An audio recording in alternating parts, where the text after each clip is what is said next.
விதைகளின் மூலம் பரவும் நோய்களை கட்டுப்படுத்த 1 கிலோ விதையுடன் கார்பன்டாசிம் 2 கிராம் கலந்து 24 மணி நேரம் வைத்திருந்து பின்பு விதைப்பது சிறந்தது.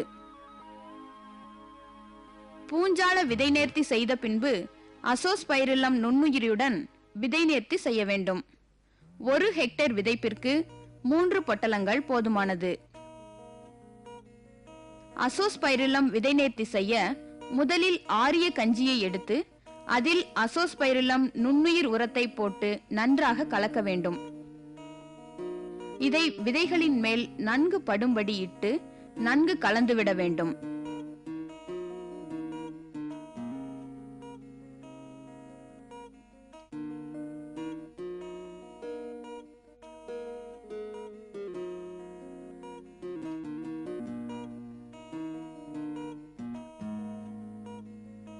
மண் பரிசோதனை செய்திருந்தால் மண் பரிசோதனை முடிவுப்படி உரமிடல் சாலச் சிறந்தது.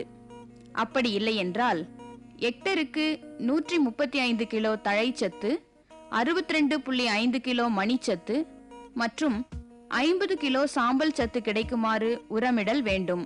இதில் அடியுரமாக விதைப்பதற்கு முன்பு ஹெக்டருக்கு 34 கிலோ தழைச்சத்து, 62.5 கிலோ மணிச்சத்து மற்றும் 50 கிலோ சாம்பல் சத்து தரக்கூடிய உரங்களை கலந்து இட வேண்டும்.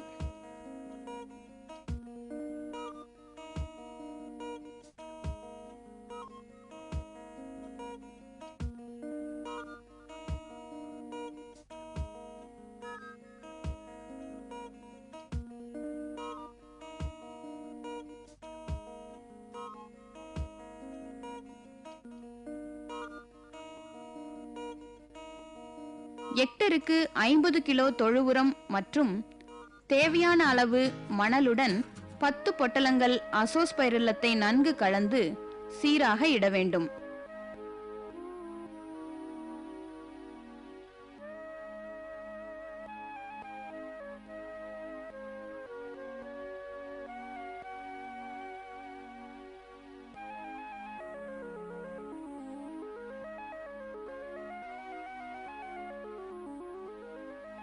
மக்காச்சோளத்தில் அதிக விளைச்சல் பெற ஹெக்டருக்கு 12.5 கிலோ நுண்ணூட்டச்சத்தை தேவையான மணலுடன் கலந்து பார்களின் பக்கவாட்டில் இட வேண்டும்.